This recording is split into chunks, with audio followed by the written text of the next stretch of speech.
We promised you 31 magical voices. So far, we've talked about 20. Who are the 11 incredible female vocalists who round out our list? Let's find out. Hey there, Swan Shadow here. Welcome back to the Nest. This is my third and final installment in this series spotlighting my 31 favorite female vocal artists. If you haven't yet checked out the first 2 videos in this series, you'll find links in the description below. As I've said previously, this list incorporates singers from across the spectrum of musical genres, and it's in no particular order. There's no ranking involved here. Also, as in the 2 prior videos, I'll point out one magical performance by each artist that you can go experience. You'll find links in the description. So, let's do it to it. My number 21 is Amy Lee of Evanescence. Like millions of listeners, I first discovered Amy Lee and Evanescence when the song Bring Me to Life appeared on the soundtrack of the 2003 Marvel, but not Marvel Studios, film Daredevil. The movie was, well, just okay, but the song and the voice that sang it were electric. It seems bizarre when you hear Amy Lee's incredible pipes to learn that a studio executive forced Evanescence to add a male backing vocal to Bring Me to Life. That vocal was ultimately performed not by a member of the band, but by Paul McCoy of 12 Stones. This executive told Amy, quote, "You're a girl singing in a rock band. There's nothing else like that out there. Nobody's going to listen to you. You need a guy to come in and sing backup for it to be successful." End quote. If you ever wanted to know why record labels are dying, well, that kind of thinking is part of it. Here's a news flash. Girls, that is to say, women, can sing rock just fine, thanks. You go, Amy Lee.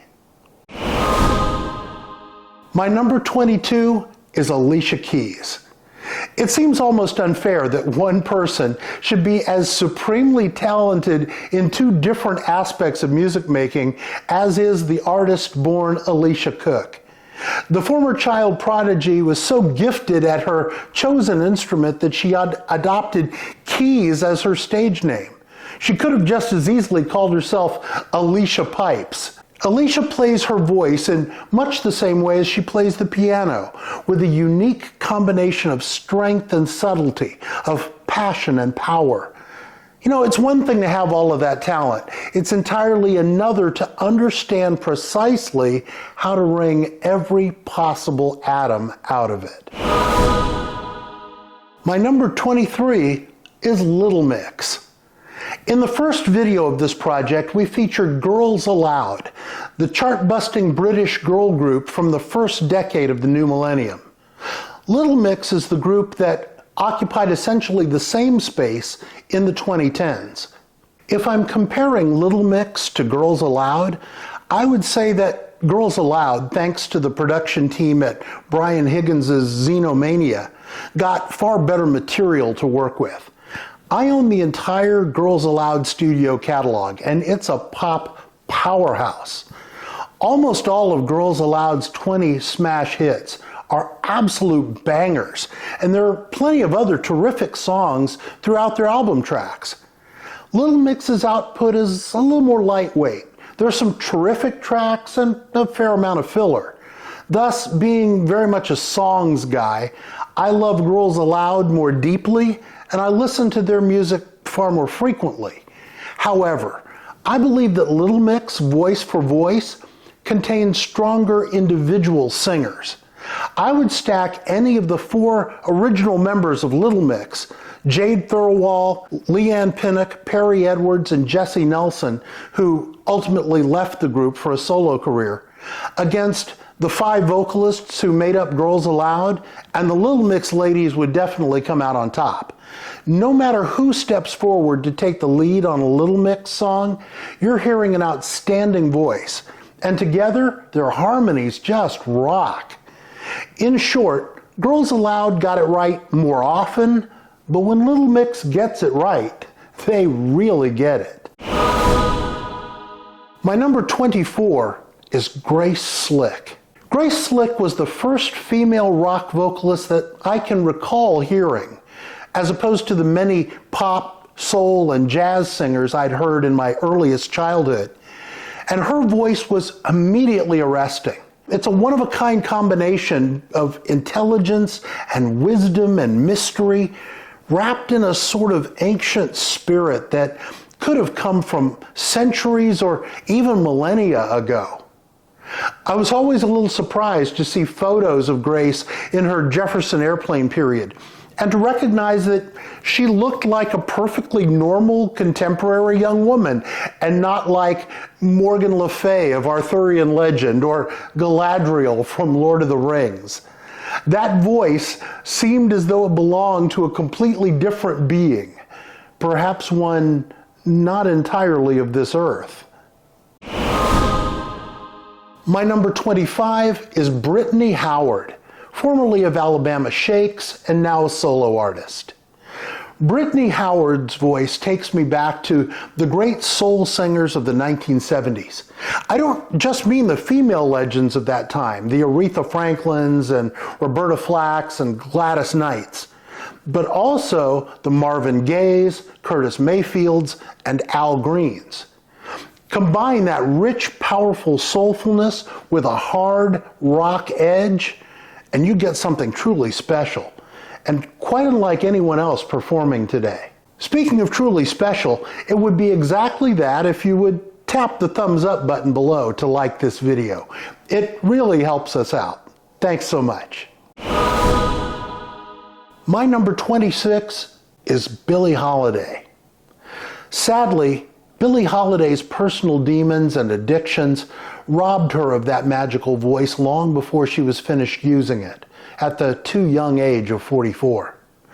But when she had it all. Billie Holiday is likely the most influential talent on this entire list, rivaled only by Aretha Franklin, despite her comparatively brief career. Consider this comment from Frank Sinatra, excerpted from an interview with Ebony magazine in 1958. Sinatra says, quote, "With few exceptions, every major pop singer in the US during her generation has been touched in some way by her genius. It is Billie Holiday who was and still remains the greatest single musical influence on me. Lady Day is unquestionably the most important influence on American popular singing in the last 20 years. End quote. I can't even add a word to that. My number 27 is Adele. No one should be as gifted or possess a voice so lived in at such a youthful age as Adele Adkins.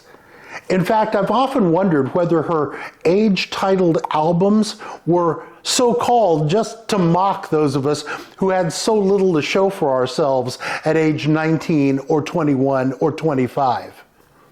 The first time I heard an Adele track, I was thunderstruck that this mature voice wrenched forth from someone who, at the time, barely qualified as a legal adult. But perhaps I have that backward. Perhaps instead, I should be more relieved that such a voice exists that can still move ears and tear ducts and a heart as ancient as mine. My number 28 is Belinda Carlisle. If I were to rank the 31 vocal artists on this list strictly by sheer ability, which I very intentionally did not do, Belinda Carlisle would place at number 31, with whatever the opposite of a bullet is. She's a textbook example of a singer with an average voice at best, who has worked very hard to make the most of the instrument she has. In her first memoir, Belinda acknowledges that she won the frontwoman slot in the Go-Go's somewhat by default, because she was considered the most conventionally attractive member of the band, and because she really couldn't play any instrument very well. Despite her technical shortcomings, I love hearing Belinda sing. There is an inherent brightness in that weird trembly tone that I find charming and surprisingly uplifting. In her solo career especially, she's shown a genius for selecting songs that best showcase what she's got to work with. I can't think of a better demonstration of that genius than the song Sun, a cut from Belinda's Greatest Hits album, which features lyrics by her longtime bandmate, Jane Wiedlin. Number 29 is Pink. Some voices massage the ear. Other voices touch the soul. Then there are voices that grab you by the throat and punch you in the face and don't apologize for it. That last one, that's the singer-born Alicia Beth Moore, better known to the world as Pink. But here's what's easy to miss about Pink if you're not really paying attention. She can actually sing. Unlike Belinda Carlisle, who's crafted herself into an interesting vocalist without having that great of a vocal instrument, Pink's raspy tone and often thunderous power can mislead one into thinking that she's all bombast and no substance. Don't be fooled. She's a real deal nexus of artistry and legitimate pipes, and her clever, surprisingly subtle phrasing pins her heart right to her sleeve. When I say that Pink might possess the most underappreciated pop star voice of her generation, I don't think I'm exaggerating. My number 30 is Christina Booth of the band Magenta.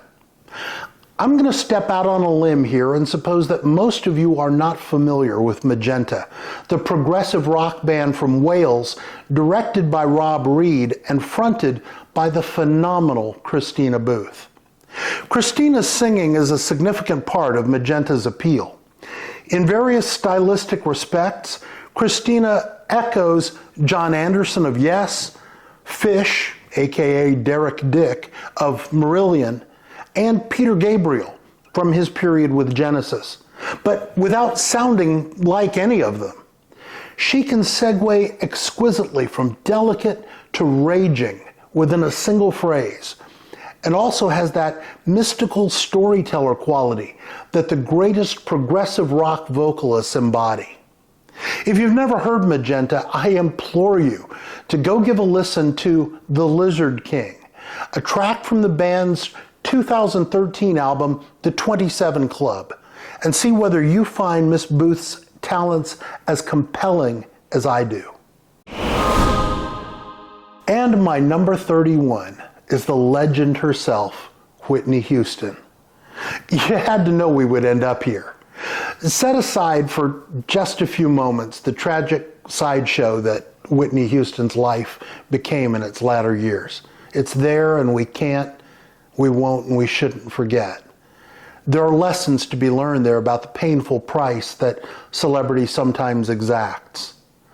But allow your mind and your ears to go back in time before that dark period and savor as pure and as perfect a golden vocal talent as God ever gifted. We will indeed always love Whitney. And that, friend viewer, is that. 31 magical voices, songbirds for the ages. Did we touch on all of your favorites? Which female vocalists do you adore that didn't make my 31? Put your list in the comments. I would love to see which favorites we share and also maybe discover some new inspirations. If you've enjoyed this exploration, please give us a like and subscribe to this channel if you haven't already. We've got plenty more video surprises on the burner, and we look forward to sharing them with you. Until next time, please be well, and hey, is there gas in the car? Yes, there's gas in the car.